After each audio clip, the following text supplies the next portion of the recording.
प्यारे विद्यार्थियों, मैं श्रीमान प्रभात कुमार जना हिंदी शिक्षक शिक्षा संयोग कार्यक्रम में आपका हार्दिक स्वागत करता हूं। आज माध्यमिक शिक्षा परिषद उड़ीसा की कक्षा 10वीं की व्याकरण पुस्तक माध्यमिक हिंदी व्याकरण में संकलित मुहावरे और कहावतें शीर्षक पाठ की आलोचना आज करेंगे। पहले एक कहानी सुन लीजिए। एक जंगल में एक लोमड़ी रहती थी। एक दिन उसे खाने को कुछ नहीं मिला। भूख के मारे उसके पेट में चूहे कूद रहे थे। उसने इधर उधर नज़र दौड़ाई। सामने अंगूरों का बाग देखकर उसकी बाँछें खिल गई। उसने ऊपर वाले से कहा, वाह, आज तो तूने बड़ी दरियादिली दिखाई है। क्या छप्पर फाड़ कर दिया है। उसकी आंखों में चमक आ गई। लोमड़ी पेड़ की ओर बढ़ने लगी। पास जाने पर पके अंगूरों को देखकर उसके मुंह में पानी भर आया। वह अंगूरों को तोड़ने के लिए हाथ पैर मारने लगी, पर अंगूर बड़ी ऊंचाई पर थे। उसने बड़ी कोशिश की, पर उसकी कोशिशों पर पानी फिर गया। वह थक चुकी थी, लेकिन हार मानने को तैयार ना थी। वह वहीं बैठकर सुस्ताने लगी। उसने फिर से कोशिश आजमाई, पर एक भी अंगूर हाथ न आया। इतने में उसे माली आता दिखाई दिया। उसे देखते ही वहाँ से 9-2-11 हो गई। उसे बेतहाशा भागते देखकर चुटकी लेते हुए कौवे ने पूछा, क्यों लोमड़ी बहन, अंगूर नहीं खाए? लोमड़ी ने कहा, अंगूर खट्टे थे। अब दूसरे रंगों में रंगे हुए वाक्यांशों को पढ़ ले। पेट में चूहे कूद रहे थे, नज़र दौड़ाई, बाँछें खिल गई, दरियादिली दिखाई है, छप्पर फाड़ कर दिया है, आंखों में चमक आ गई है। अब इनकी जगह हम दूसरे वाक्य भी लिख सकते थे, वाक्यांश भी लिख सकते थे। पेट में चूहे कूद रहे थे की जगह हम लिख सकते थे, भूख के मारे वह तड़प रही थी। उसने इधर उधर नज़र दौड़ाई की जगह हो सकता था, उसने इधर उधर देखा। पर वाक्य में सौंदर्य लाने के लिए हमने इन वाक्यांशों का प्रयोग किया। उन्हें व्याकरण में मुहावरा कहते हैं। मुहावरा क्या होता है जान लेते हैं। मुहावरा मूलतः एक अरबी भाषा का शब्द है। मुहावरा ऐसा वाक्यांश होता है जो अपने साधारण अर्थ को छोड़कर कोई विशेष अर्थ को व्यक्त करता है। जैसे एक उदाहरण देख लें।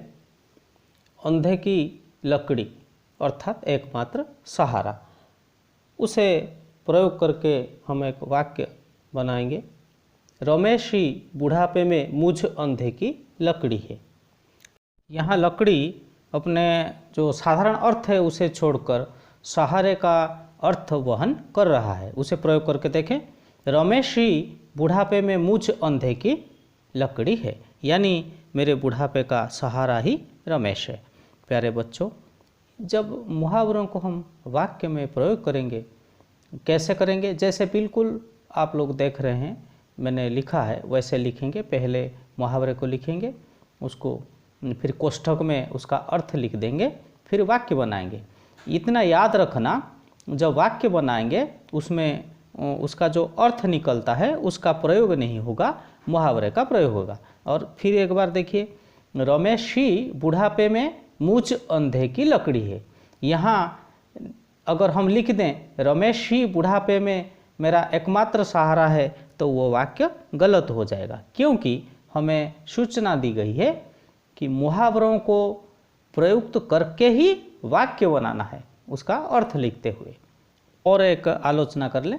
मुहावरों में साधारणतः अंत में ना का प्रयोग होता है। जैसे अंग छूना, अंग छूना यानी कसम खाना। अंग अंग ढीला होना यानी बहुत थकान होना। अंग अंग मुस्कुराना यानी बहुत ज़्यादा खुश होना।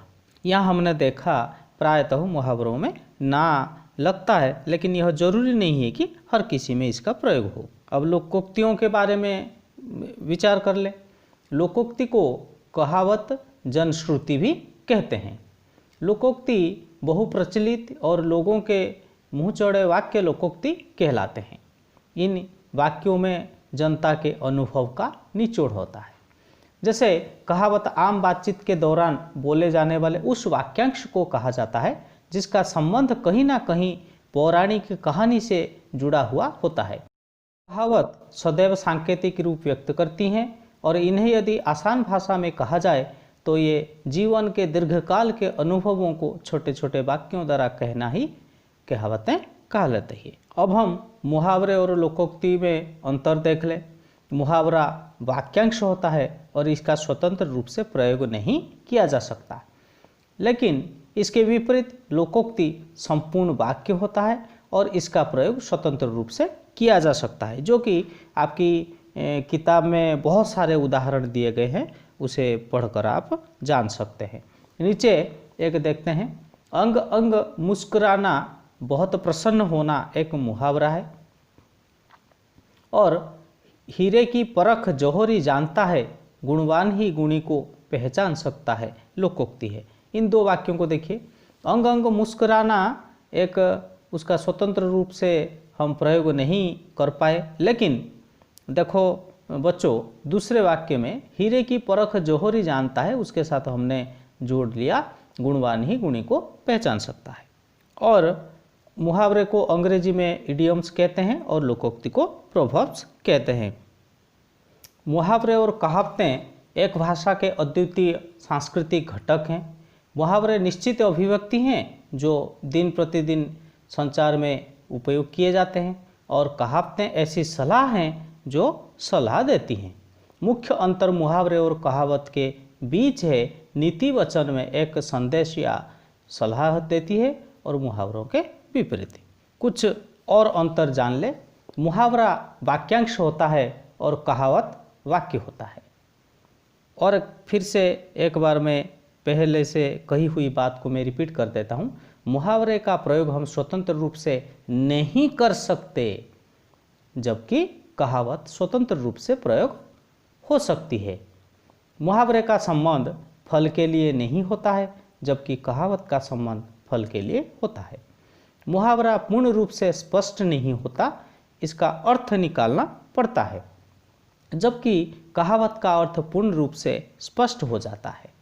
मुहावरा चमत्कार कर भाषा सौंदर्य का मंडन करता है, यानी उसे एक आलंकारिक तत्व हम कह सकते हैं, जबकि कहावत कथन के खंडन, मंडन अथवा विरोध को रेखांकित करता है। देखिए, दो उदाहरण हम लेते हैं, एक मुहावरे का, एक कहावतों का।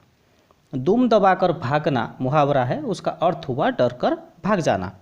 पुलिस को देखते ही चोर दुम दबाकर भाग गया।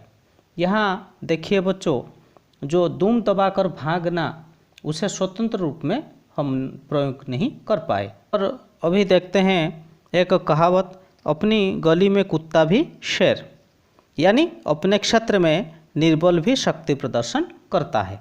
मानिए अगर आप दोनों मित्रों में कुछ कहासुनी हो गई और उसने ऐसे आपको धमकी दे दी, चल हमारे गांव की तरफ चल, मैं तुझे देखता हूं, तो आप लोग तुरंत क्या कह देते हैं, तू भी हमारे गांव की तरफ आ, मैं भी तुझे देख लूँगा। यानी तभी और तुरंत ही आप कह लेते हैं अपनी गली में कुत्ता भी शेर होता है। यहाँ देखिए, जो कहावत है, अपनी बात को पुष्टि करने के लिए आपने कहावत का उदाहरण दिया, तो आगे सार निकलता है। मुहावरा किसी बात को अलग प्रकार से कहने का तरीका है, जबकि कहावत विचारों का निचोड़ और अनुभव का मूल होता है। और मुहावरों में काल, वचन, पुरुष के अनुसार हम बदलाव ला सकते हैं, लेकिन कहावत में कोई भी परिवर्तन वर्जित है, क्योंकि यह जो कहावतें हैं ये सदियों से परंपरात्मक रूप से प्रवचन के रूप में हमारे बीच में प्रचलित हो रही हैं। अब हम चित्र देखकर मुहावरे और लोकोक्तियाँ बनाएंगे। पहले चित्र में घर, मुर्गा और दाल है, इनको जोड़ लेते हैं। घर की मुर्गी दाल बराबर। आगे जो चित्र दिए हुए हैं आप लोग उसे लेकर मुहावरे और लोकोक्तियाँ बनाइए और उन्हें लेकर वाक्य बनाइए। अभी इमोजी से मुहावरे और लोकोक्तियाँ बनाएंगे। ऑनलाइन कक्षाएं अभी चल रही है, आप लोगों के पास मोबाइल है, एक दूसरे को इमोजी भेजते रहते हो प्यारे बच्चों। अपने मित्र से अगर कोई हंसी मजाक की बात सुन ली, उसे हंसने वाले मुखौटे भेज देते हो। अगर कोई चिढ़ की बात उसने कर दी तो उसे चिढ़ने वाले मुखौटे भेज देते हो। तो उसे जैसे कि इमोजी कहते हैं। तो हम अभी उन इमोजियों का व्यवहार करके मुहावरे और लोकोक्तियाँ बनाएंगे। जैसे एक मैंने लिख दिया है, चांद सितारे और इसकी टोपी उसके सर। ऐसे आप लोग इमोजी देखकर मुहावरे और कहावतें बनाइए तथा उन्हें वाक्यों में प्रयोग कीजिए। यह आपका गृह कार्य रहा। आपकी जो किताब है उसमें बहुत सारे उदाहरण दिए हुए हैं, उन्हें याद रखना और उन्हें लेकर वाक्य प्रस्तुत करना। उन्हें वाक्यों में प्रयोग करते समय हमें देखना है, पहले पहचानना पड़ेगा वो मुहावरा है या लोकोक्ति।